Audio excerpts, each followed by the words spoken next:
Adam Hastings with a classy performance at 10 for Scotland to give them a 57-17 record-breaking victory over Fiji at Murrayfield. All class from Scotland from start to finish. Glimpses of what Fiji can do, but a result they'll quickly want to forget. Before we get into it, let me know in the comments what you guys thought of this game. Who played well, who didn't. Yes, a lot of Fijian players unable to, or not available for selection that will be in their squads for their upcoming games, but still a lot of work on there. Where could Fiji do better? Where did Scotland do well? What were they good at? Let me know in the comments. Who was your man of the match? Hit that subscribe while you're there. Let's get into it. So we'll stay on Scotland first.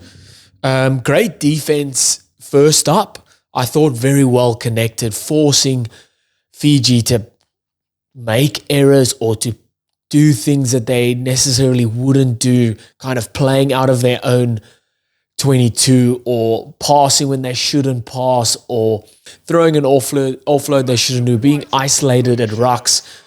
And that is credit to Scotland's defense. At the start, they had an opportunity to go to kick points. They didn't go for that. They went for touch, or they tried to go for a try there. Hugh Jones and Tuipulotu connecting straight away with a small little line break. They didn't end up scoring from this, but it was kind of a picture into what's to come for the rest of the game, because that Hugh Jones and Tuipulotu connection they have at centre there is unreal. They do eventually crash over with Carl Rowe opening up the scoring. A nice set play from the line out comes out, and Hugh Jones looks like he's going to crash, turns just before contact to play it out the back, and Carl Rowe comes short off Adam Hastings' hip against the grain there. Beautiful little set play. All Scotland at the start. Beauty set play off the line out again, changing it up again, and then for Darcy Graham to score. How they go first set play off the line out, they went open side, and then the second play they went down the blind side, and beautiful hands for Graham to score. Are we going to talk about Darcy Graham's second try? The skills, the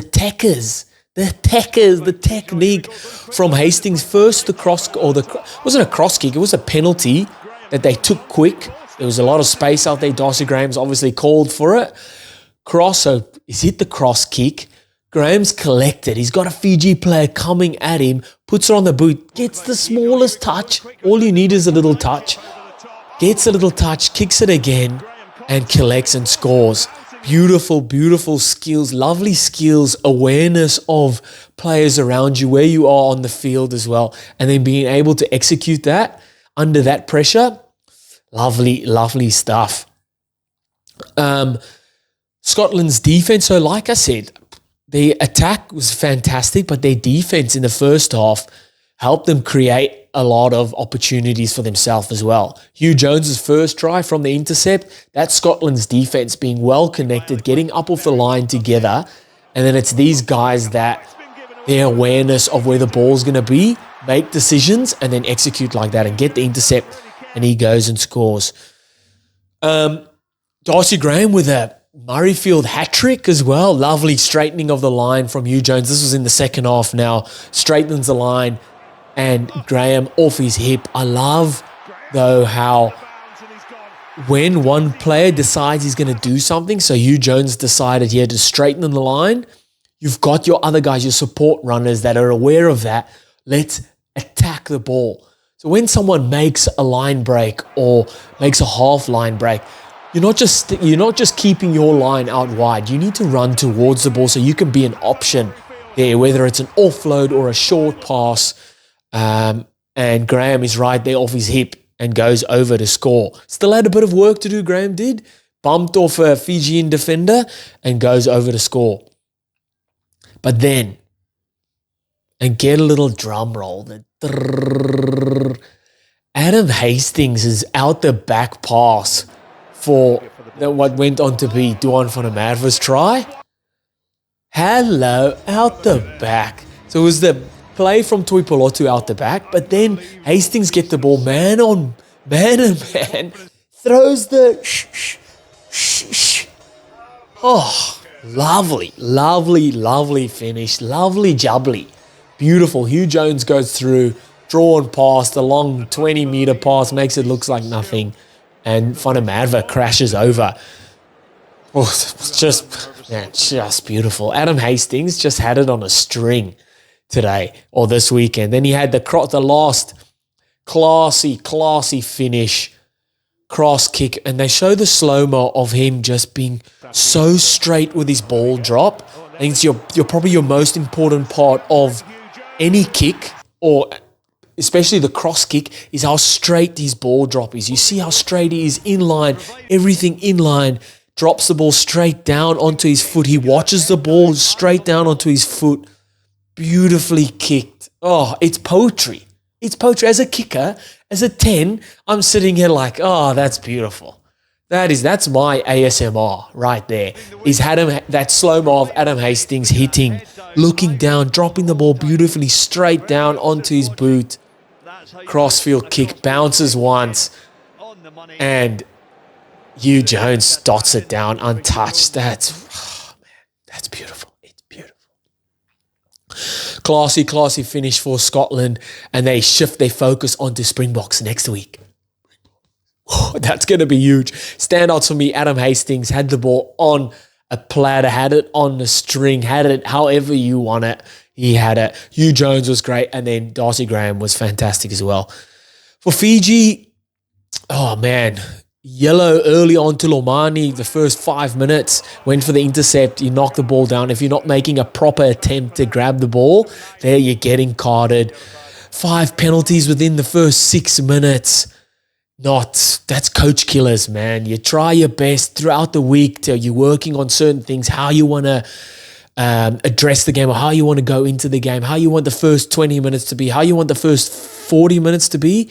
But then you give away penalties like that, soft penalties, allowing your opposition just to walk into the game, stroll into the game, kick down the corners or kick for penalties. Like, it's really, really hard. And then you had a yellow as Lomani came back on, you had Darren Alangi going off with hands in the ruck, a yellow card there as well.